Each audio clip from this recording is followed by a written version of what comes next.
ومن سيئات أعمالنا من يهده الله فلا مضل له ومن يضلل فلا هادي له وأشهد أن لا إله إلا الله وحده لا شريك له وأشهد أن محمدا عبده ورسوله.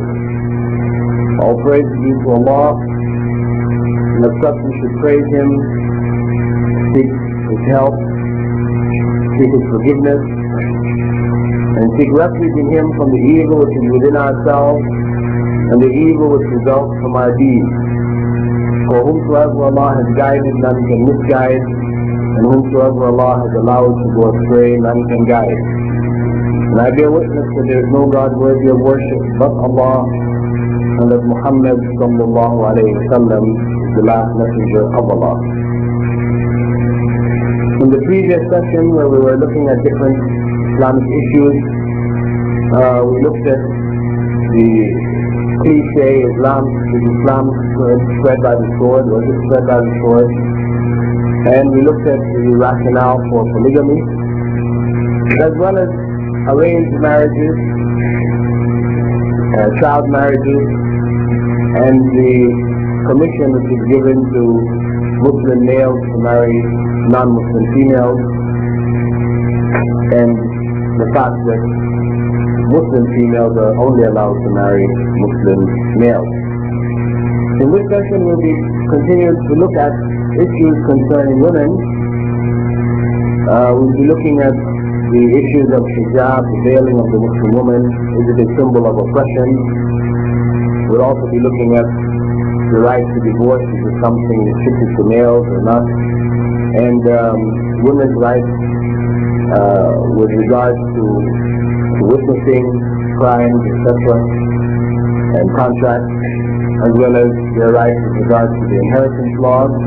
And these are all areas which those who seek to paint a negative image of Islam like to focus on as areas wherein there is evidence or appears to be evidence that women are oppressed, that is, Muslim women are oppressed.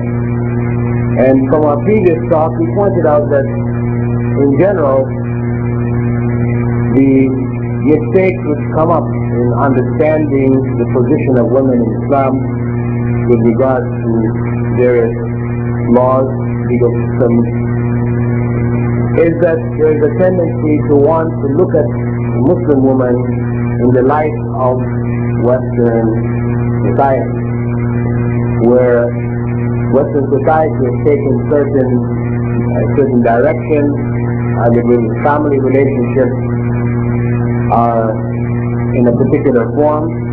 Then to try to look at the Muslim woman within this context obviously is going to create a distorted image. And what we invite people to, in general, is to look at the Muslim woman within the context of Islamic teaching. So we did point out that in Muslim countries, among Muslim peoples, one may find Muslims oppressing women, their women. And this has to do with the culture of those particular areas, and not to do with the teachings of Islam in particular. So, with regard to the veiling of the Muslim woman,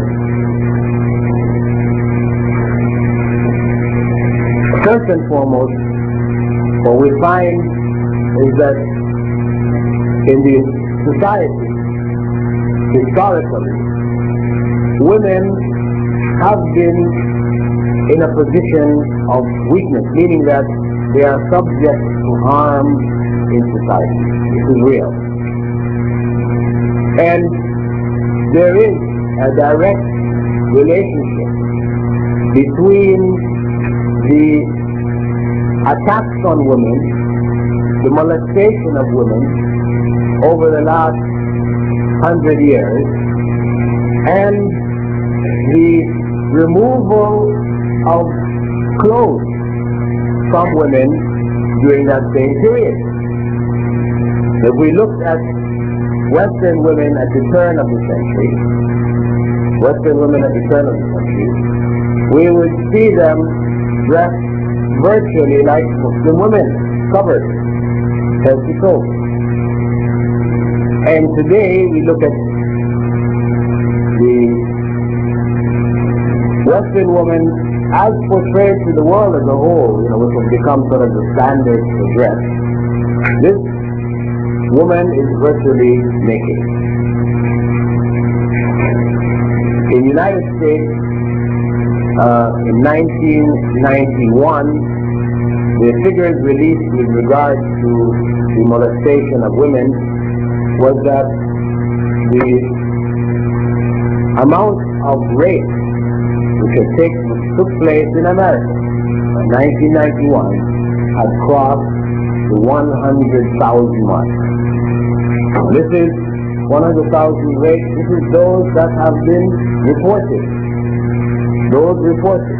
And they estimate that those which were not reported, because for a variety of different reasons, women may fear to report this, they estimate that it will be someplace between 7 and 10 times that amount. So we're looking at an attack on women on a scale which is unimaginable. When you try to bring that down to a daily rate, you're talking about something which is incredible. Of course, to some degree, some people argue, well, the reason why there's so many now is because people are reporting them. Maybe, 90 years ago, 80 years ago, they weren't reporting them. Okay, yes, to some degree, people are more open to talk about these things, so that will account for a certain amount of the reports.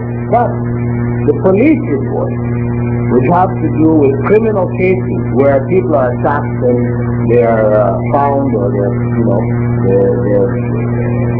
reports get directly to the police file when they're coming in direct contact, the amount of rape that they are recording is still greater. And there is, without a doubt, when you look at all the statistics, there is definitely a massive increase taking place.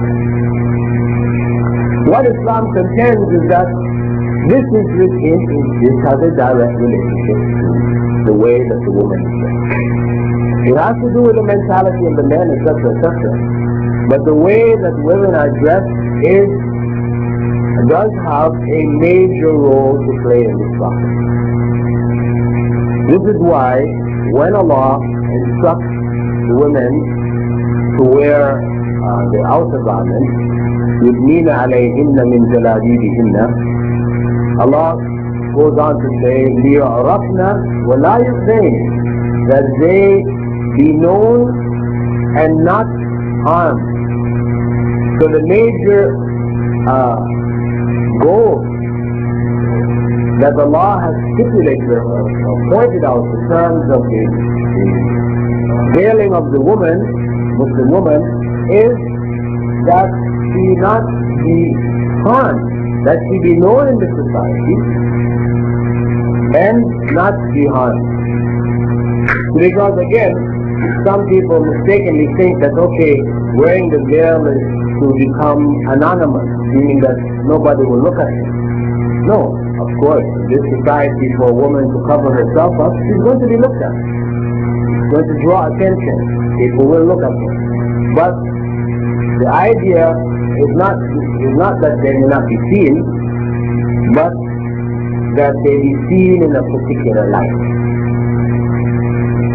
When a person sees a nun walking down the street, people will turn and look. The nun, how she's dressed. And if they see a woman walking down the street, in a bikini, they will turn and look. The woman's walking down the street in a bikini. So in both cases, they are turning to look. But the look is different. There is a difference in the way they're looking in one case and the way they're looking in the other case. And I know personally,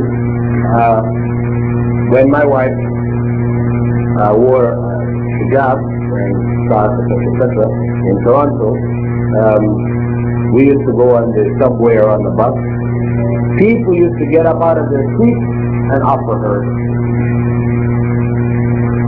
You know, even women would get up and offer her. Some would ask her, you know, what order of nuns she belonged to.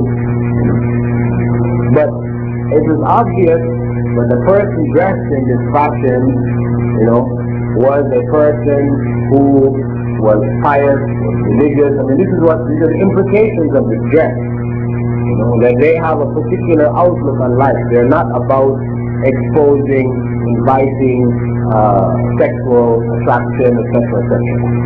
So, when they're dressed in this fashion, they are known. They have identified themselves as being a part of a system of belief which does not encourage and in fact opposes extramarital relations, everything else is connected. So one, that they be known. And secondly, as Allah said, that they not be harmed. Because the reality is in society where everything is sold by way of the female body. You want to sell a Corvette or a Mustang, you know, which is a muscle car. What do? You put a picture of or a woman in a bikini lying on top of the car. Technically speaking, if you're buying a car, you're supposed to want to know what is the horsepower, you know, what is the speed from 0 to 10 seconds, how fast can it go, and you know, all the different things that are connected with it. But instead, what they want to show you is this woman half naked lying on top of the car. What is the signal? What are they telling you? What are they telling you?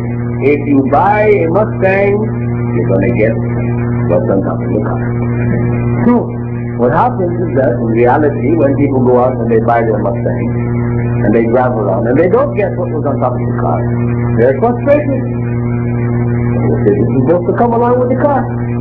So, you know, in their frustration, then you find them becoming aggressive with regards to women. This is what it's promoting in the society, trying to selling all the different products, whether it is razor blades or whatever is being sold in this fashion. Then it is promoting this idea in the society that the men have this right, that the women are supposed to be falling at their feet. And if they're not, then this promotes an aggression on their part to get what they feel is their right. So, from the Islamic perspective, the veiling is to protect the women from this harm. The veiling, the hijab, doesn't stop with the woman. It also extends to the whole issues of separation in education, separation in the home, all the different things that have to do, that are interconnected, which are not separate from the veiling in and of itself. So, when we look in the North American context, where we have millions of former American women who grew up with a belief that, or a teaching that clothing is to expose, to attract, not to cover, not for modesty. There's a whole different philosophy on or behind Western clothing, which is to expose and to attract. This is why you will find in this temperature, 19 degrees below zero, you will still see women out with miniskirts. And obviously, this is not for protection. It's not protection against the weather, etc. This is to promote the body.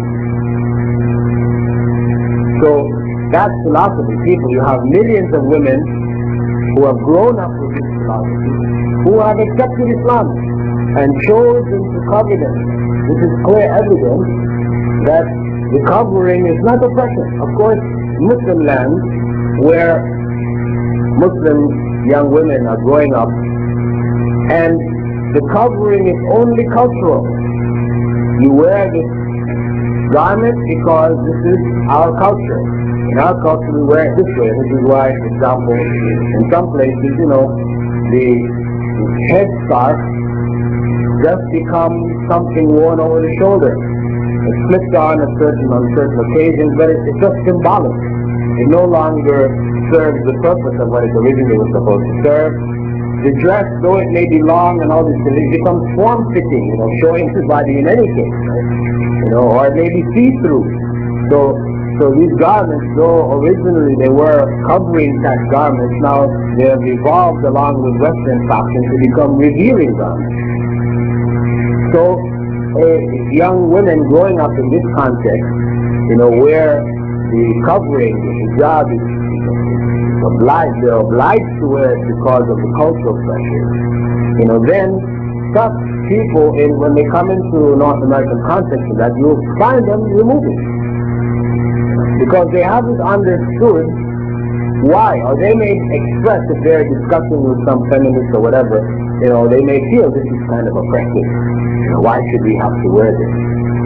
Because the understanding of the principles behind it is not there. It's not taught. It's a mistake in the educational system that an awareness and an understanding of the principles behind hijab has to be taught, has to be a part of the educational process. With regards to the issue of divorce, which is another area wherein Muslims are usually depicted, as men being able to divorce their women by just saying, "Thou art divorced 3 times," and that's it. Divorce is just a very simple procedure from the Islamic perspective, and it's men, they can just say, "You are divorced, you're divorced, you're divorced." It makes marriage seem very trivial in the eyes of Western society. Of course, the process of divorce, we know, is just not that simple. It's not simply a person saying you are divorced 3 times and that's divorce. The pronouncement can only take place under certain circumstances. It can only take place if the woman is not in her menses. Right? If the divorce is pronounced while the woman is in her menses, then that divorce is not counted. So these are conditions. There are conditions here. It's not just an automatic in the hands of the man in that sense. Secondly, if it's being pronounced in a period between menses, it has to be a period in which no sexual relations is taking place. It's a requirement, not a requirement. Meaning that if that person has enough feeling for the woman that he's having these relations, then divorce is not appropriate. In the previous case, not in her menses, because we know that prior to or immediately prior to menses, a woman, or many women, go through certain biological changes, etc., which can affect their thinking patterns, their way of expression, etc., etc., which may be the root cause behind the pronouncement of divorce. So to try to remove that as being one of the factors, Islam prescribes that it does not take place at a time of menses. Furthermore, after the pronouncement, there is a 3-month or 3 period of menses. 3 periods of menses have to take place, or 3 months if the woman is not menstruating, or if it's very irregular. There is a waiting period. A waiting period during which the woman is not supposed to be expelled from her home. But again, in the cultures of Muslim people in different places, when a woman is divorced, maybe she automatically leaves her home and goes back to her home. But actually, this is not supposed to be the case. They're supposed to continue to live together to give them an opportunity to work the situation out. So, first and foremost, the divorce is not an automatic.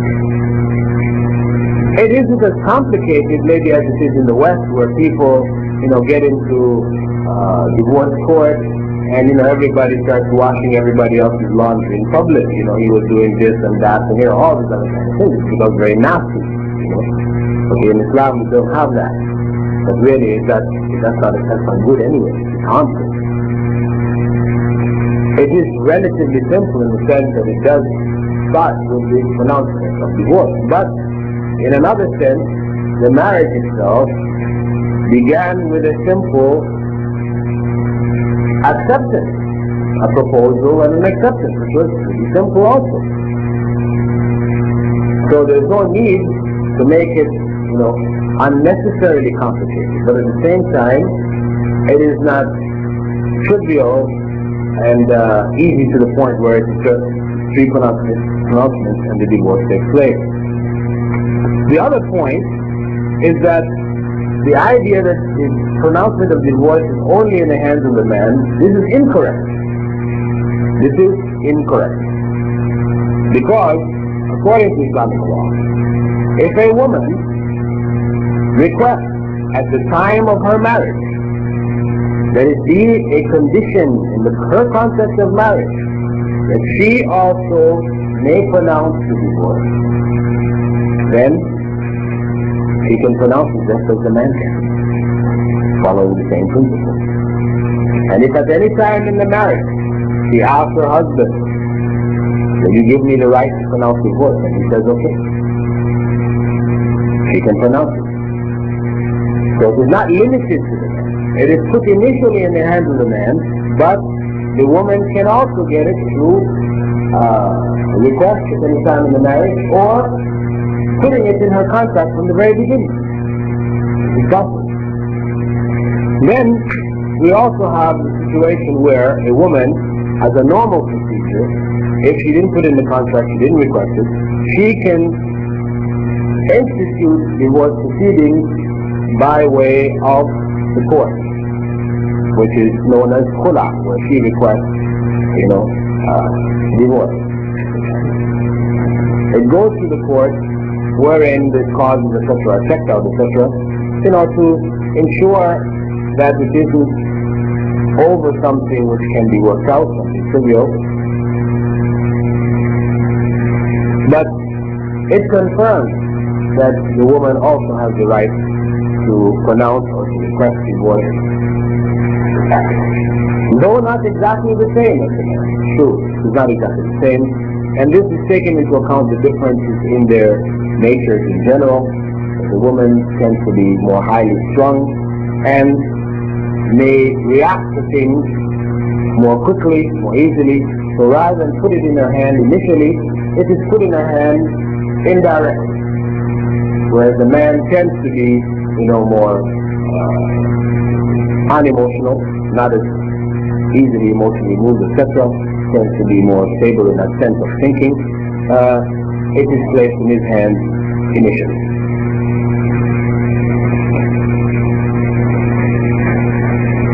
In terms of the witnesses,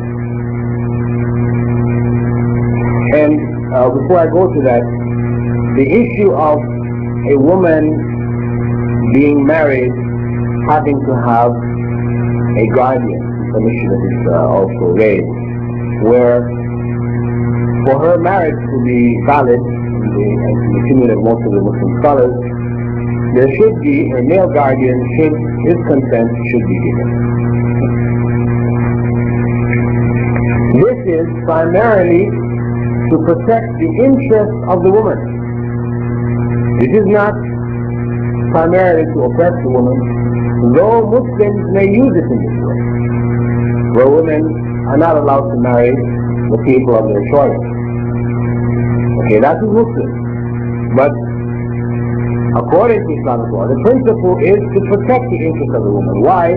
Because a woman who tends to judge things more emotionally can be fooled by a man. If it's just left up to her accepting this man or not, she can create an image, of being this or being that, being very kind, being very, he has this false face that he presents, which is attractive to the woman, but the real individual is somebody else. So by having a guardian, the job of the guardian is to check this person out. Check the people who know him under other circumstances, check the family situation, etc., to get a clear picture of who this person is. To ensure that the daughter or the sister or the mother or whoever is marrying somebody genuine who will, in fact, take care of her properly. So the issue of guardianship is for the protection of the woman, not to force her into marriages that she doesn't wish to be involved in. In terms, back up to the divorce, the common practice of pronouncing 3 divorces, which according to the Prophet ﷺ is equivalent only to 1, where in cultural Muslim circumstances, this issue of just pronouncing the divorce 3 times and just getting rid of the woman, this is the practice. This is the common practice. But as we said, that is the culture of people today, not Islamic teaching per se. Now, the 2 witnesses, the issue of 2 witnesses being equal to a male witness. Now this is something which is stated in the Quran, that when one is writing contracts, one should have 2 witnesses. 2 males, or a male and 2 females. Allah goes on to say that so that one of the women may remind the other in case they forgot. Okay? Allah explains what is the purpose here. To remind. Why? Okay? In a society where women are pushed out into the workplace and have to deal and survive the same way men do, such a woman would want to question, why? I can know about business just the same way a man does. Why do I need anybody to remind me? Yeah. In this abnormal situation, the woman being pushed out into the workplace, her familiarity with contracts and these type of things may be, in a lot of cases, quite the same as that of men. But the norm in the world as a whole is that the men are the ones who are out of the home dealing with the contracts and these type of things, who are familiar with what is involved in contracts and tend to be better able to remember the terms of contracts, etc., etc. Whereas women tend to be in the home more in taking care of the home situation, raising the children, etc., etc. This is the norm. This has been the norm from the most ancient periods of history. It is only recently, in the last 100 years, that women have been pushed out into the workforce in a scale unknown in previous history. So the Islamic principle there is for the norm of human society, the norm of what would be in Muslim society, where though women may work, not to say women are prevented from working, most of the work would be outside of the home, would be carried on by the males in society. And to clarify that this is really restricted to particular areas. In a case where a woman has breastfed a man and his wife, her statement that she has breastfed the man and his wife is enough to annul that marriage. It happened in the time of the Prophet Muhammad. One of the companions came to the Prophet Muhammad and asked him, said, this woman came to us and told us that, she breastfed most of us, she was a former slave or whatever, he felt she was like insignificant in society. Should I take her word? Prophet Muhammad said, it was said. Once that has been stated, and the circumstances obviously support it. It doesn't mean somebody flies from China, comes to visit you in Montreal and tells you this, you go say, oh yeah? No. I mean, there are the circumstances here which could support, yes, this person was around, they were known, so and so, yes, quite possible this took place. Once that is stated, a single witness, a woman on this part, is sufficient to nullify the marriage. So it is not across the board. It's not across the board that you need two witnesses, females for a male. Or for example, there's a case of adultery or fornication. Adultery or fornication. I mean, it says basically to apply the law you require 4 witnesses. These don't have to be 4 males. I mean, if 4 women saw, people involved in fornication or adultery, I mean, nobody needs to remind each other about what they saw. What they saw with their own eyes, nobody has any problem remembering that, right? So in cases where, of this nature, the witness of the woman's single witness in this one out of 4 is sufficient. So it's not just across the board. The other area, which is also raised by feminists, is the area concerning inheritance, because we know it states in the Quran that for the male there is twice the portion of the female. Lecutre حظ الأنثيين, what it states, the children. However, this has to be looked at, as we said again, in the context of the Islamic society. In the context of the Islamic society, a woman as a daughter, as a sister, as a mother, as a wife, as a grandmother, all of the circumstances that she may exist in society, there are males who are held responsible to look after her. There are males who it's their responsibility to take care of her. It's not like Western society where a woman, she falls onto welfare and so forth. In Islamic society, there will be some welfare system there to look after people who have no one to look after them.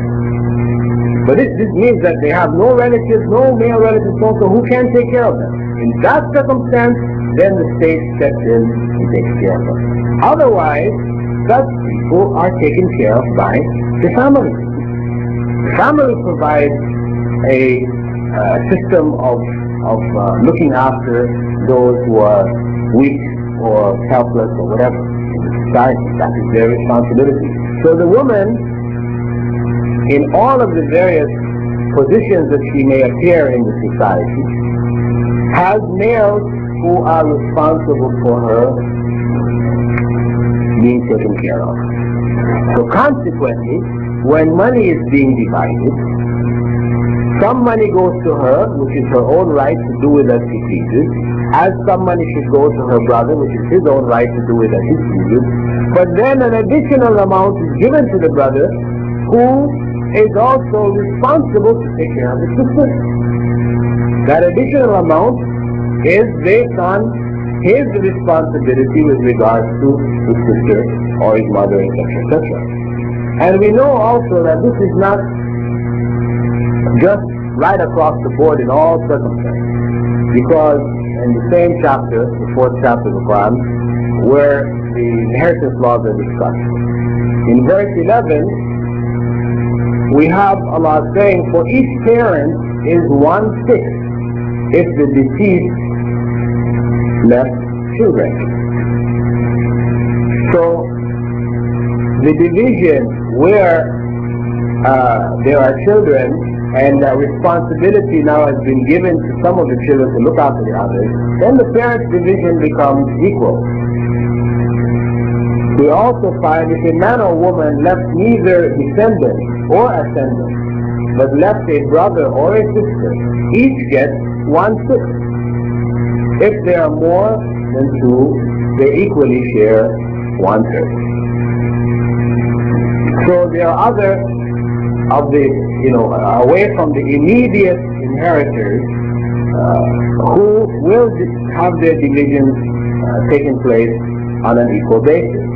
Wherein, for example, there are other family members around who would look after the females in that circumstance. So we know that it is not just across the board. In all cases, it's 2 to 1. No.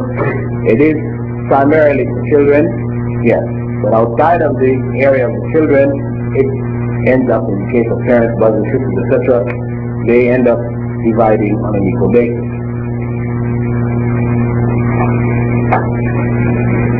The other area is concerning women again, is the area in modern times, that area concerning abortion. The right of the woman to decide what happens to her body.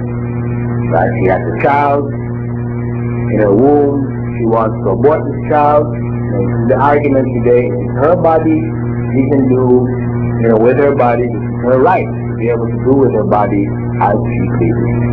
Islamic law says no. Yes, it is your body, but the child that is inside your body is not you. It's not the same as your arm or your leg or your hair. Something that is growing from your body, you want to cut your hair, nobody can say, okay, don't cut your hair. Of course, again, Muslim culture says women should not cut their hair. This is culture. Islamic teaching permits women to cut their hair. Only they should not cut it in the styles of males, so they look masculine, etc. No. So what we're talking about here is that the embryo growing inside of the woman is not like her hair. She wants to cut it, doesn't want to cut it, right? Or any other part of her body, which is hers. The embryo growing inside of her body, it doesn't even share the same blood. That embryo, that child that is born, can have a different blood type from the mother altogether. Why? Because, in common understanding, masses of people think that it's the blood of the woman, her blood vessels actually going to the child, and the child is being fed directly by the blood. This is not the case. Her blood vessels pass by the membrane. This is where the placenta plays a particular role in carrying the nutrients. The blood vessels of the child is inside the placenta. The placenta is embedded in the womb, the walls of the womb, and food is transferred across the membrane that separates the placenta from the wall of the womb. So the blood of the woman does not enter into the child, nor does the blood of the child enter into the woman. So that child is a separate entity within her. And this is why we as Muslims, we say that we uphold the rights of women more than Western society which claims to be, liberationist freedom of women, etc. Because that child is a girl, we say you cannot kill that child. In the West, where they're wanting to fight for women's rights, all this type of thing, they give the woman the right to kill the child. So the child, the female, can be killed. But where is the right being protected? That child is being killed. And what happens is in society places like China and India, where issues of overpopulation, on one hand is China, which has led the government to restrict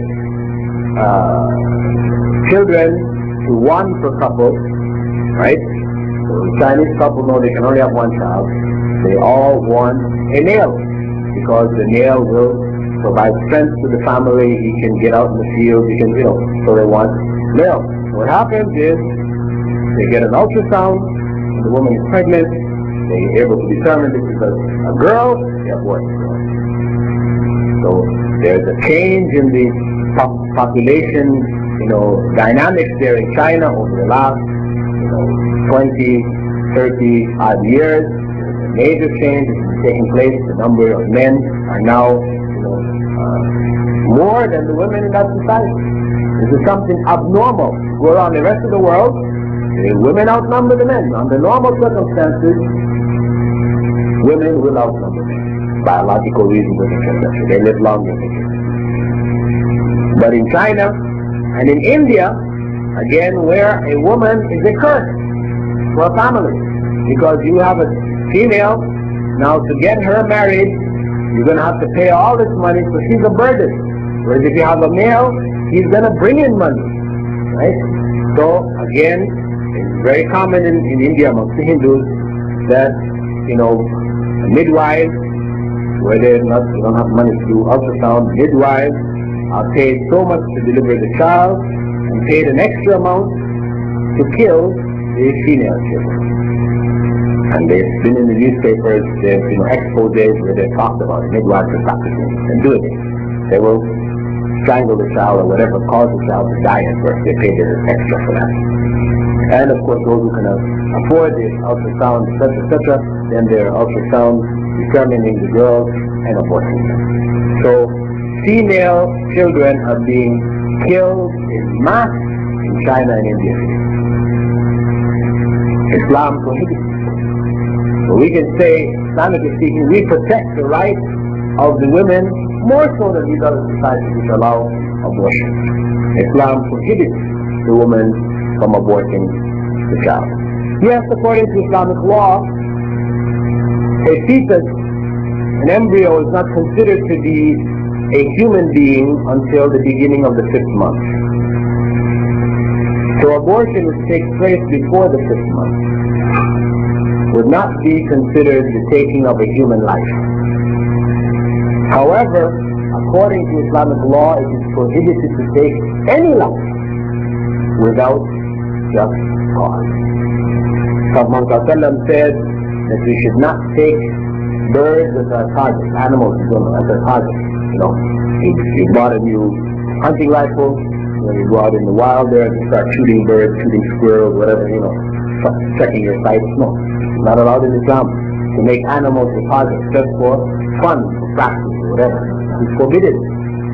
The whole mentality which produced the safari mentality, where Westerners used to go into Africa and places like this, in India, go off and kill them and stuff, an elephant or a rhino or something, to get a picture of themselves, one put on the dead animal and gun in the hand, photograph you put on, above your fireplace, you cut off its foot or its horn or something and you stick it again on the wall someplace. This kind of mentality where animals are, killed for sport, which is forbidden in Islam. We are only allowed to kill animals, one, if they're dangerous to us, they're life-threatening, two, if we're killing them for food, or three, if we're killing them for needs, clothing. Right? We don't agree with these people who say, no, you can't eat furs and all this stuff again. Of course, the methods that these people are using to kill the animals, they show how they kill these otters and the minks and the others, where they take clubs and they batter them, and of course, this is horrible. Islam doesn't support that at all. Right? But to kill the animal out of human need, yes, human need is given precedence over animal life. We kill them for a need, not just for sport. And of course, the issues of killing animals, we have what's her name there in France? What's her name? Brigitte Bardot, yes. Campaigning against Muslims, these bestial Muslims killing sheep, and every Eid al-Adha comes along, they're killing all these sheep. She's protecting animal rights, and she got fined for maligning Muslims over these issues. But studies have shown that the humane methods of the Westerners, right, where they get a stun gun, right, they have a gun which has a piston in it, right, and they put a bullet without just the casing, so the powder will explode, and it fires out this piston, smashes the animal in the head, knocks it unconscious, then they string it up and they cut the neck, and they say this is humane, right? It's not like the Muslims, we cut the neck while the animal is alive. Because their argument. Common sense. I mean, of course, nobody can go into an animal's head and ask him, does it hurt more to get your head knocked in and get your neck cut, or just cut your neck? We can't ask them, they can't tell us. So we have to use our own common sense in the sense of our nervous system is such a similar. Now, if somebody comes and slugs you in the head enough to knock you out, is this painful or isn't it painful? I mean, nobody has to make any special studies to determine how painful it is, getting punched in the head and knocked out. And practically speaking, we know if you have a very sharp knife, a razor blade or something like this, you can run your hand on it, cut yourself, and not even you bleeding, and you don't even realize you're cut until you see blood dropping, dripping, someplace. So it's very clear that a very sharp knife, cutting, it will cut without you feeling it, without you realizing it, without you knowing it. One of the popular ways of suicide is what? You go into a nice warm bath, right? And you take out your razor blade, you cut your wrist, and pass away. Why do people choose this? Right? Those who don't like the kind of blood, they can't do it. But those who don't mind, they choose this. Why? Because you go away in a very nice and gradual kind of, without pain. So we can say from practical human experience, etc., it's very clear that to slaughter an animal by sharpening the knife, very sharp knife,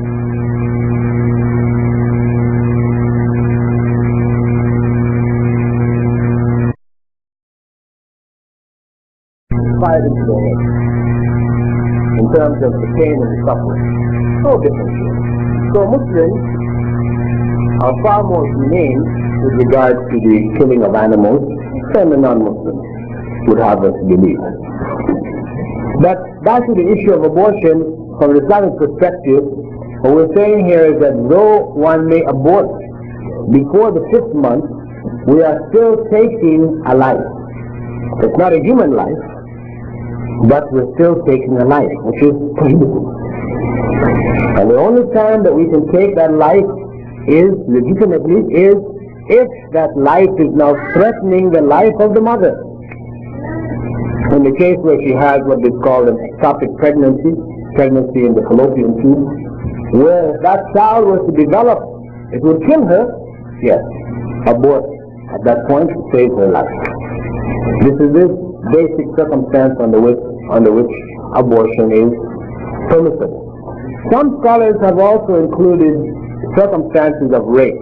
If it's in the very early stages, they say before the child starts to take form, if it's still in the plump stage, where the arms and head and nose, all these things are not differentiated. Up until that point, to abort in cases of rape, some scholars have permitted it, especially in society, places like in Bosnia, where people become very intolerant. They disturb, rape Muslim women in a massive scale,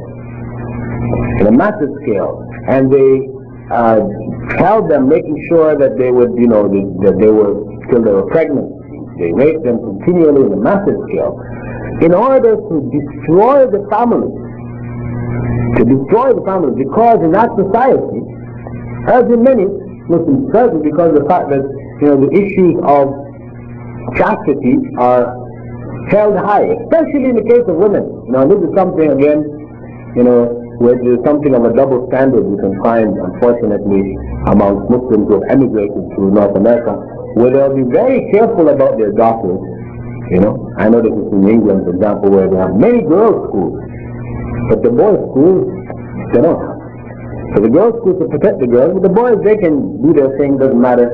No one knows, doesn't show. But for a girl, if she gets pregnant, so it's double standard, But anyway, the point is that what that mentality that comes out of that is that if a girl is raped, a woman is raped, though it is rape, they tend to blame the woman.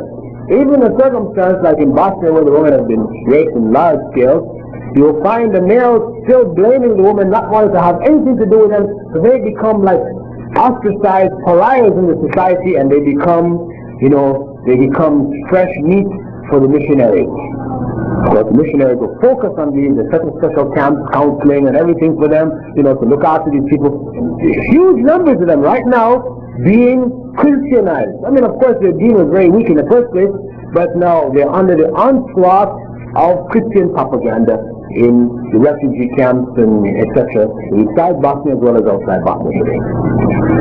So in the cases where women raise this issue to Muslim scholars, in cases like this where they've been raped, whether it's permissible for them to abort the child in order to save their own deen, ultimately, to save themselves within that society, some scholars have permitted it.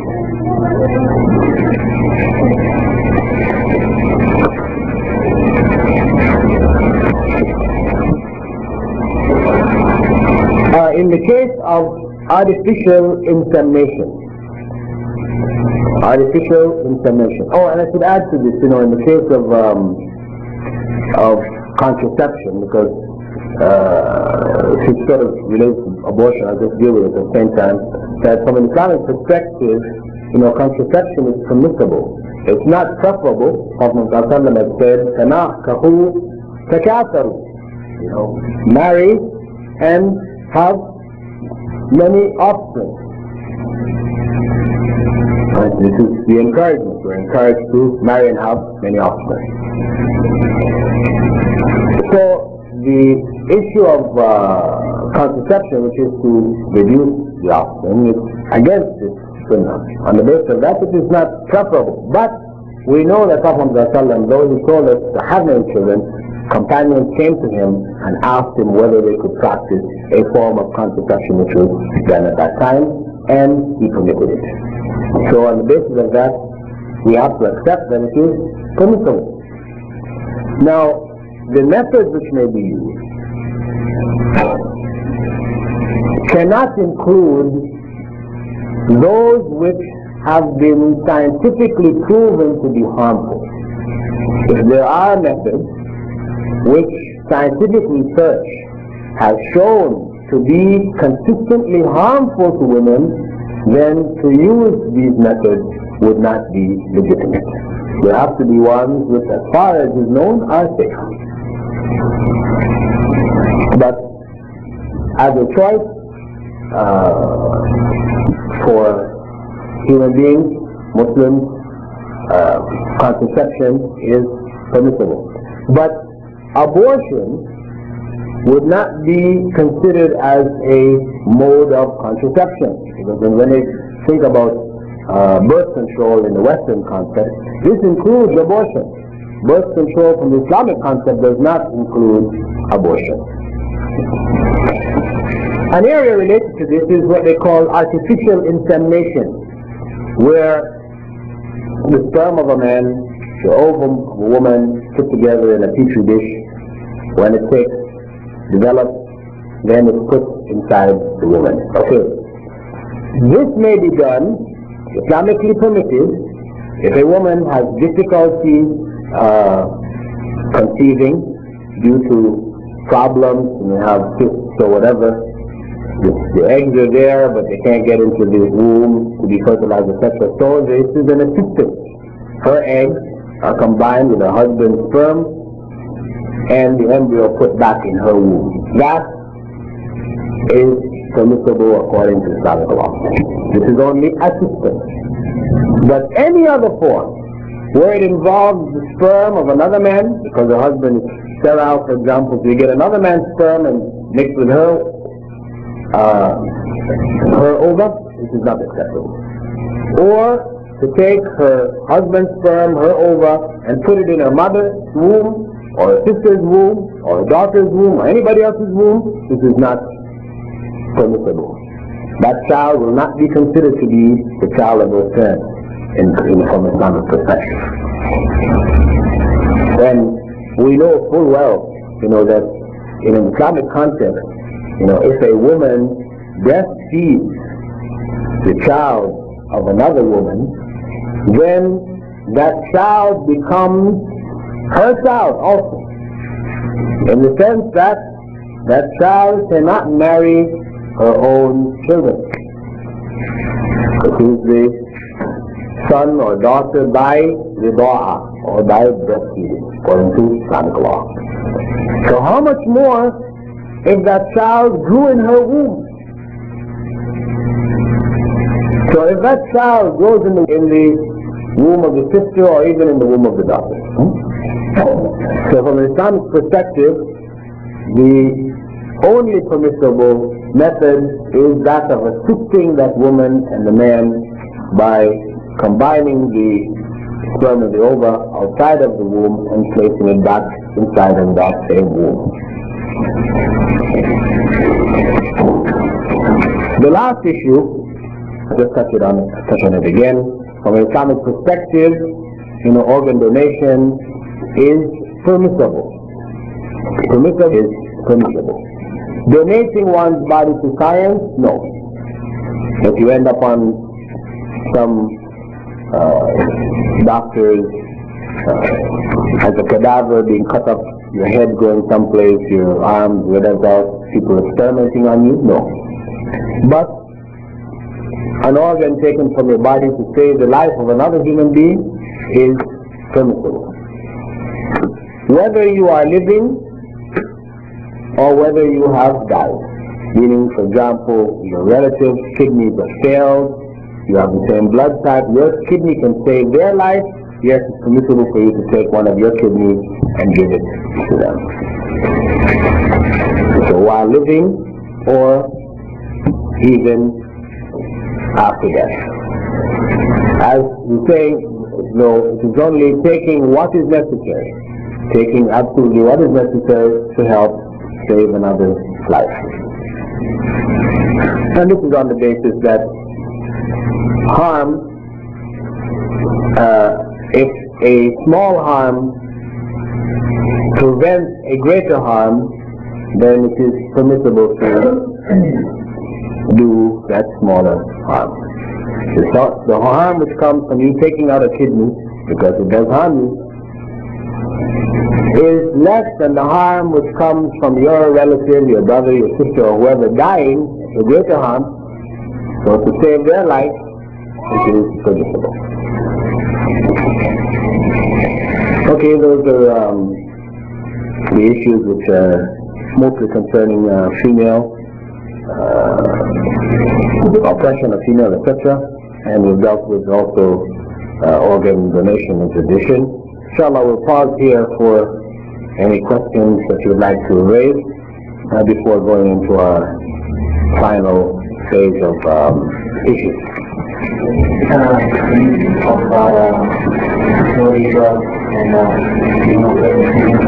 Oh yeah, okay. Two issues, that of fertility drugs and female circumcision. Fertility drugs, where these drugs are used to, increase the production of ova, etc., this is an assistance. In general, this is not, there's no objection, Islamically no objection from it. In the case, there's another issue that comes up, related somewhat to it, where they take embryos, they save these embryos, right, because they make 3-4 embryos and then they end up saving them. They put one in, you got pregnant, you had a child, and they still have these other embryos. Or, in cases where, for example, the man and the woman, they divorce afterwards, and the embryos are still there, a woman is fighting to get this embryo to put back inside herself, etc. The idea of saving these embryos, really, Islamically speaking, would be abhorrent. You produce the embryo, what is necessary to try to fertilize, that is to save bunches of them, putting them on ice, holding them for years and things like this. This would be considered abhorrent Islamically.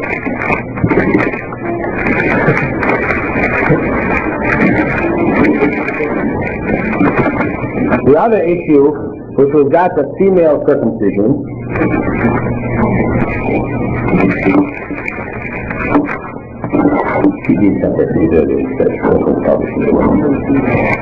the other issue, which is that of female circumcision, we know that according to Islamic law, Prophet Muhammad permitted it. When he came to Medina, it was being done there. It wasn't done in Mecca, it wasn't known, wasn't practiced there, but it was a custom in Medina. And he, Prophet permitted that it be done, but he instructed that only a small portion be taken. Meaning, as it was interpreted by the early scholars, that only the tip of the clitoris may be removed. This is just to put a little scar tissue there to decrease its sensitivity. And, it's similar to the scar tissue that comes around the male organ when the male is circumcised. This much Islam has permitted, not instructed, but permitted. Now the practice common in places like Egypt and Sudan, Somalia, other parts of the Muslim world as well as the non-Muslim world, where it involves removing parts, body parts, or in the woman's private parts, sewing them up and all these other kinds of things. These, which have been classified in general as genital mutilation, are against Islamic law. Islam is opposed to this completely. So this thing which has been leveled on human beings, on Muslims, as being, promoters of the oppression of women through genital mutilation, is actually, in fact, it's not correct to attribute it to Islam, but to Muslim practices which are unacceptable yet. Those who want to take the position that even the amount which is permitted by Islamic law, that even this should be opposed, of course, all we can say is that's your opinion. If Muslim society agrees and feels that they accept this, then that is their opinion. There is no harm coming to the woman where it stays within the bounds of Islamic practice.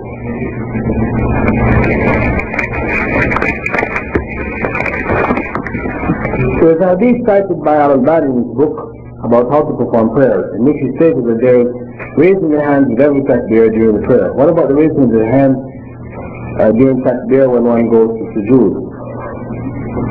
Well, there is, general statements of raising of the hands. Now, this is not really related to our topic here, but general raising of the hands at the time of takbir. But we know when coming out of ruku', that the raising of the hands takes place there, and not at the time of making the takbir before going into sujood. But sitting up from sujood and going back into sujood, there are authentic narrations in Abu Dawood and Tirmidhi which identify that on some occasions the Prophet ﷺ also raised his hands there. What kind of separation is permissible in Islam? What about the using of condoms during sex? This is already covered. Our sexual relations are whatever does not include anal sex. Outside of that, Islam has not prohibited anything else.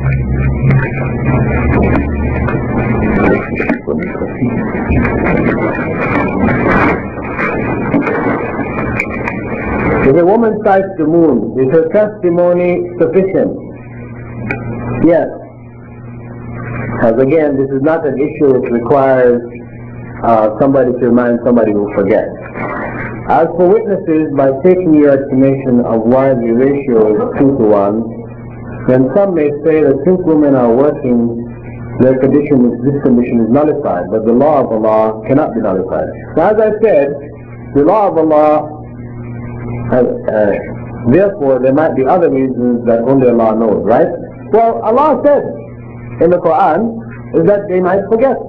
So we cannot say that this isn't the reason. Allah said it's the reason, then it is the reason. It's not to say that there may not be other reasons. I cannot say no. But the primary reason is this. Now the fact that there is a distortion of the role of the female in society, in a particular society, in Western society today, which does not represent the majority of humankind, is not sufficient to say we nullify this law because the circumstances are different here. No. The law remains because the masses of humankind, the situation remains the same. That's how it is. The laws of Allah came for the generality, not for the specific.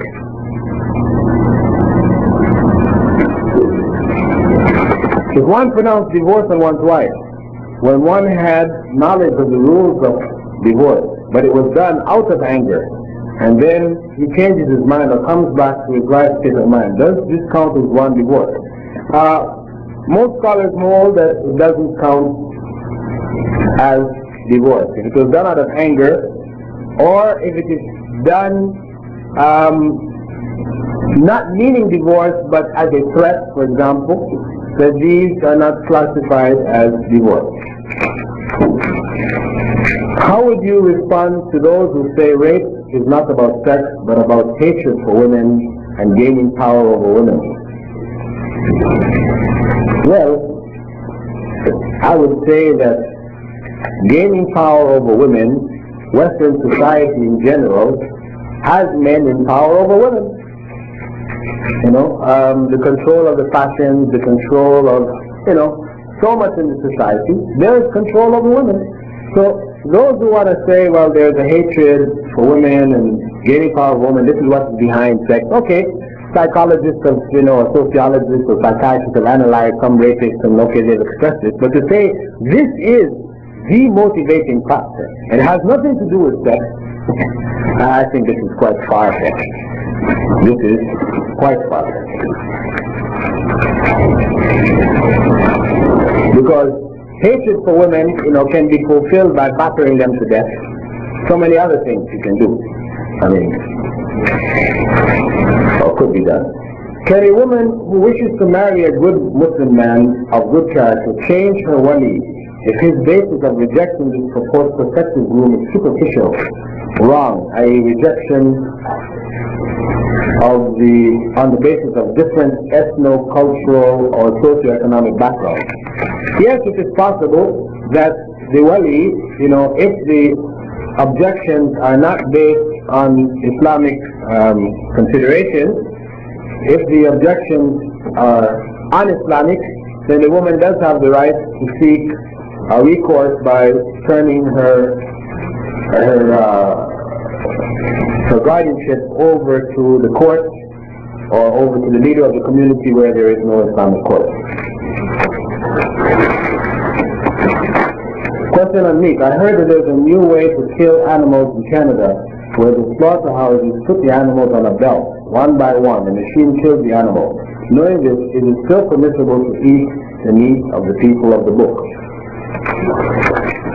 The issue of whether they kill it on a belt or whether they kill it one by one or by a machine, the point is they're killing the animal. They are people of the book. As long as the neck of the animal is cut whilst the animal is alive, then according to Islamic law, it is permissible to eat those animals. In the case of pregnancies where the life of the woman is in danger, is it obligatory for a woman to get an abortion? Obligatory. Well, according to Islamic law, they would intervene. If a woman chose to allow that child to be born at the expense of her own life, that is between her and Allah. But as long as the Islamic legal system recognizes and sees her life in danger, they would step in and abort the child to save her life. Because you see, a woman, on an emotional basis, very strong emotional basis, could make this kind of decision to die for the sake of giving birth to the child, to please her husband or whatever else, but really, from the Islamic perspective, if she survives, then it's possible for her to have other children. If she dies, that's it. Her life is given precedence. Her complete life is given precedence over a potential life. Please clarify, is abortion allowed before the 5th month of pregnancy? Please state where is the source of the embryo becomes a life form only after 5 months. Okay, abortion is not allowed before the 5 months of pregnancy. Abortion is not allowed in Islam, period. We said in cases of threat to the mother's life, yes, this is when abortion comes in. In the case where some scholars permit it, in the case of rape, this is, again, those scholars will say if it is before the 5th month. Where does the issue of the 5th month come from? You can find this in Sahih Bukhari, Sahih Muslim, the Hadith. The Prophet ﷺ said that the child, each one of us, comes together for 40 days in the mother's womb like an oily fluid. Then 40 days like a leech-like clot. And 40 days like a clump of flesh. And then the angel comes and blows the spirit into the child. Yesterday we discussed the issue of a Muslim man marrying a Jew or Christian. In Yusuf Ali's translation, he uses the word chaste when describing the women of the book, among whom Muslims may marry. What exactly does chaste mean? Well, this is a condition which I neglected to mention. Thank you for mentioning this, because it does clearly say, not only in the translation, this is the Arabic, Al-Muhsanat min alladhina utul kitab. Muhsanat, this is a chaste woman, meaning a virgin, a woman who is a virgin, or a woman whose background is that of marriage. Her relationship is that of marriage. She is divorced now, or she is widowed. You know, this woman, where her sexual relations were within the bounds of marriage only, or she has not had sexual relations. These are the women that we may marry of the women of the book. Of course, in practical terms, so this is a point to consider, where today a woman who reaches puberty, reaches her teens, etc., who hasn't had sexual relations is looked at as some kind of oddball, there's something wrong with her, where in fact you'd be very hard pressed to find such a woman, a non-Muslim woman who is chaste, a virgin. I mean, it rules out. I mean, the brothers who come here from the Middle East, or other parts of the Muslim world, India and Pakistan, who, meet women in bars and they're going to go and marry these women because they just love the way they were dancing or whatever, they just gotta marry this one. This kind of attitude is totally wrong. And Islamically speaking, it is not within the bounds of what has been defined as what is permissible for a Muslim man to marry of the women of the book. So thank you for reminding me of that point, that chastity is a condition for marrying women from the people of the book. If you say that there should be a separation in education, what can be said of women going out of their homes in order to attain education in the schools? Furthermore, what about pursuing a career in a co-ed environment? Well, as I said, separation in education, this is a basic principle in Islamic society, wherein once the children reach the age of around 7 to 10, then they should be separated in their schools.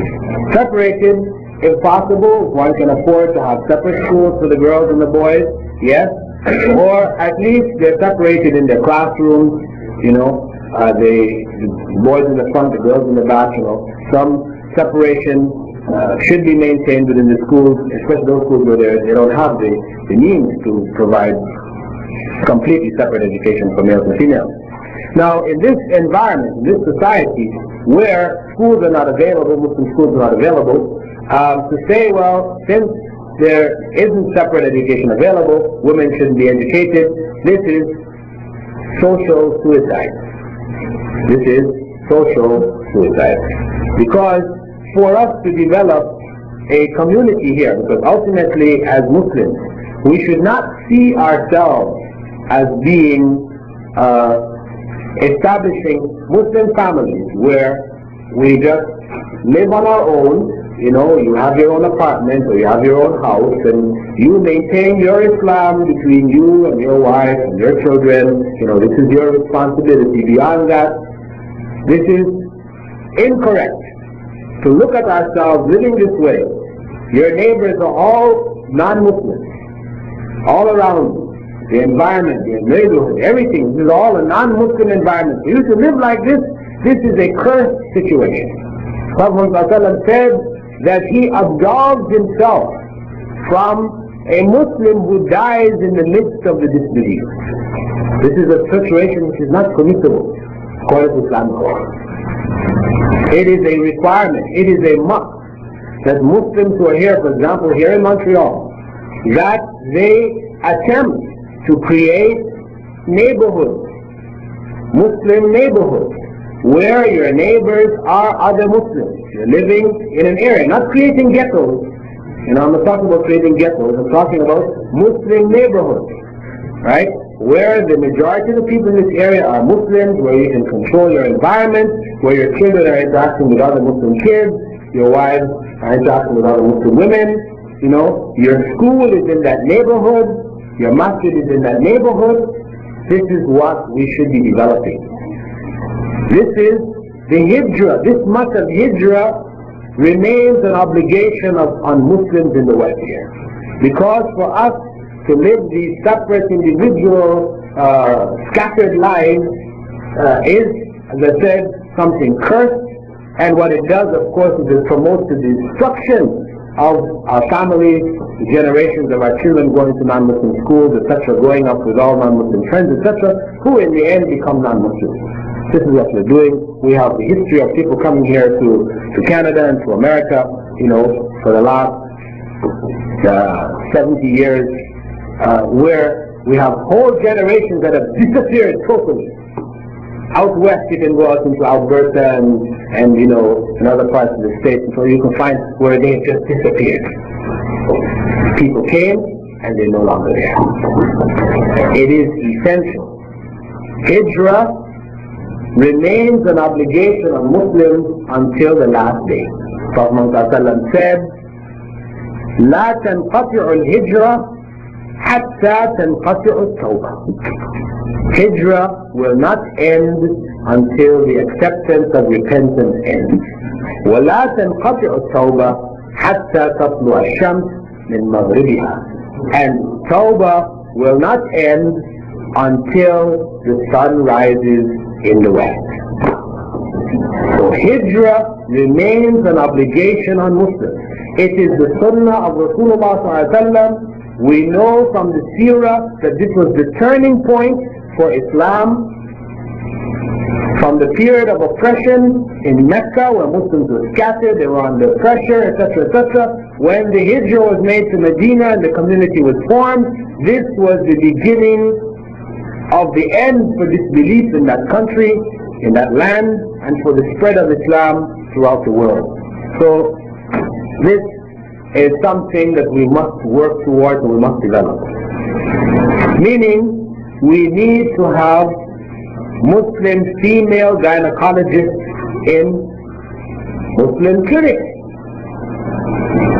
A Muslim clinic is not different from a non-Muslim clinic in the sense of what goes on there, in the sense that, you know, treatment, medical treatment takes place. The non-Muslim can come in there and be treated medically as well as Muslims. So it's not only Muslims only exclusive. We don't have any sign on the door which says Muslims only. No.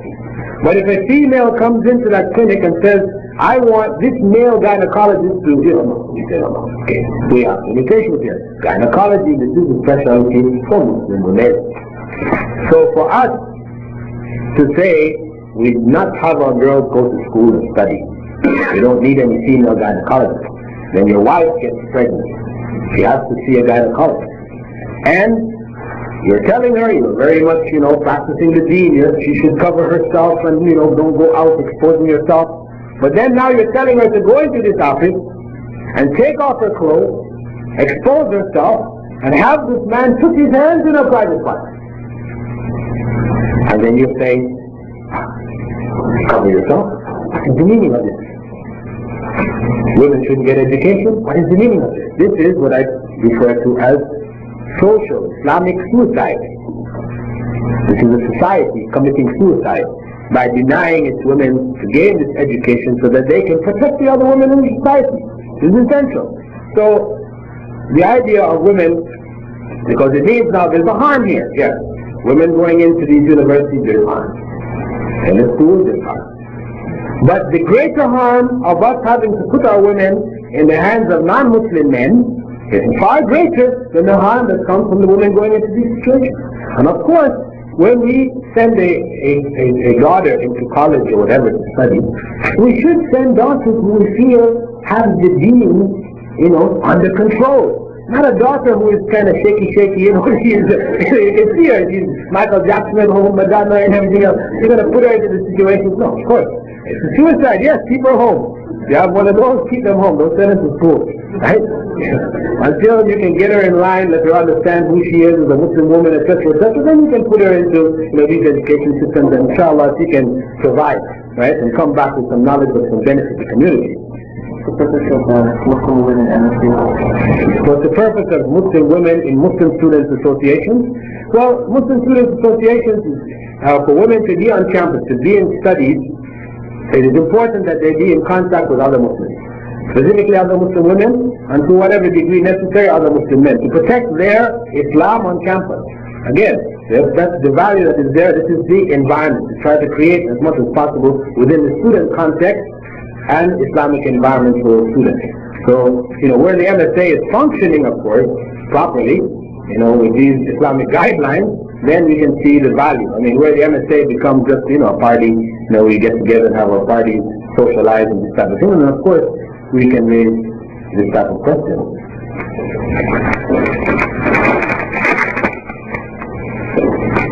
Please state the source which states that contraceptions are permissive and that artificial insemination is permissible. Well, we have a law, right? We have a law. There's one about contraception, the hadith of Azal. These hadiths are well known. Anybody recall what book of hadith it's in? Well known, authentic hadith, a number of narrations. If this person needs it, I can't quote it which book, but it is from among the authentic books. It's well known hadith. If they wish, I can dig it up for them exactly, the reference. Otherwise, the other issue of artificial insemination, this comes under the general category of what? In Islamic law, when we deal with things which are classified as ibadat, right? Ibadat, worship, acts that are primarily worship, and we deal with things that are called mu'amalat, acts which are primarily not worship, but which may have aspects of worship connected to them. The scholars divide things into these two basic categories. The rule concerning ibadah is that for you to do any act of ibadah, there must be a clear permit from Rasulullah ﷺ to do it. And this is based on the principle, as Prophet ﷺ said, whoever brings anything new in this religion of ours is not accepted by Allah. Right? Innovation. To protect against innovation, then the rule is that if you want to do anything, you must have a permit for it in the area of ibadah. But now in the area of mu'amalat, right, your day-to-day socio-economic interactions, which are not primarily ibadah, right, in this area, the rule is that all is permissible except that which is prohibited. That is the rule, based on the statements of Allah in the Quran with regards to food, etc., etc., that it is all permissible except for these specific things which have been delineated. So that is the general rule according to Islamic law. This is one of the maxims of shirk. So, when we look at the situation of artificial insemination, we have to question ourselves. Is artificial insemination ibadah or mu'amala? Obviously it's not ibadah, it is mu'amala. This is biological, exchange, body parts, whatever these type of things. This is mu'amala, it's not ibadah.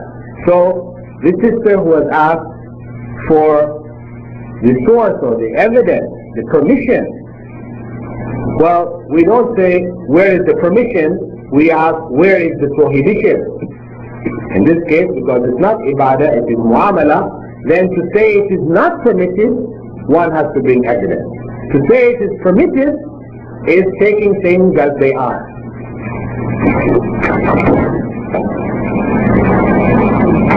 Okay, moment.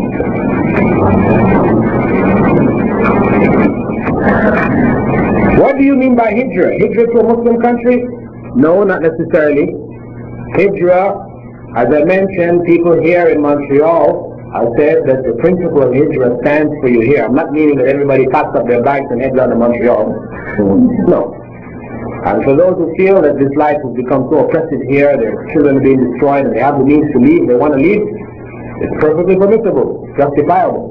But for the masses of people who can't do that, who feel that they have a role to play here, then they should come together. The hijrah should be, as I said, to create neighborhoods, not necessarily from country to country. Because if we looked at the hijrah in the time of Prophet ﷺ, there were two hijrahs.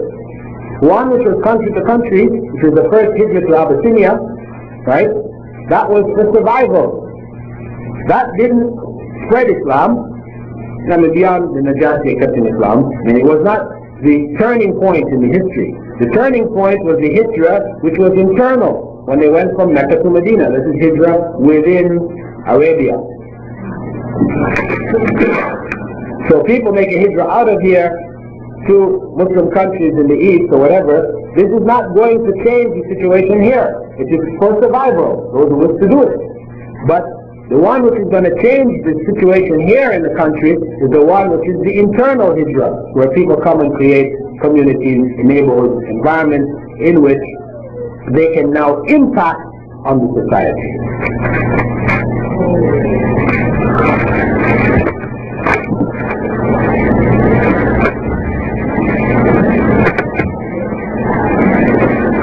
During the 3-month period after divorce is pronounced, would any sexual relations nullify the divorce? Are any sexual relations permitted during the period of that period of time? Okay. It is held by some scholars that just any form of sexual relation will nullify the divorce. It means that the man has taken the woman back. But a number of other scholars hold, and it is within the schools of Islamic law, that sexual relation, if sexual relation takes place, if it is not with the intention, expressed intention of taking the woman back, in and of itself, it does not constitute nullification of the divorce. If we take an organ from the pig, or a pig, is a Muslim, or can the Muslim pray while we have that organ? Yes. Is cloning permissible in Islam? If cloning doesn't involve human beings, involving animals to increase or produce better breeds of animals or vegetation, etc., this is permissible. Where it involves human beings with the intention of trying to prolong human life, you grow another youth. When you get sick, you can take your brain out and stick it in your body. So, that other you that you're growing here is another human being. That's the reality. If you clone, it's another human being. It's not you anymore. So the idea that you can clone this other being and you keep him there ready for you, for when the time comes, right? This is nonsense. You're killing another human being to prolong your own life. Is it permissible for women to remove hair from their face or legs? Well, in the case of legs, yes. In the case of hair, removing hair from the face, we have specific prohibition in the case of what Muhammad has said about women who pluck their eyebrows, which is part of facial hair. As such, to remove the hair from the face would not be permissible unless, as scholars have stated, that the hair on the face reaches the point where it is making them look like a man, growing a beard now, mustache, their hair is going across the eyebrows, they got thick, heavy eyebrows, something like this is disfiguring them, disfiguring them. In those kind of cases, the removal of hair is permissible. In other cases where it's light hair here and that, it's permissible for them to bleach it instead, so it's no longer visible.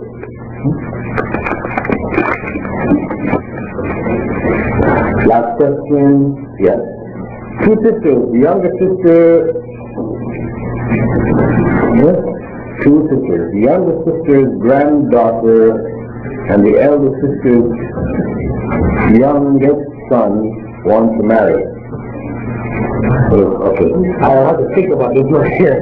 I better stop here and look at it and then figure out what it is exactly. We'll answer this in the next session, inshallah. سبحانك اللهم وبحمدك أشهد أن لا إله إلا أنت أستغفرك وأتوب إليك.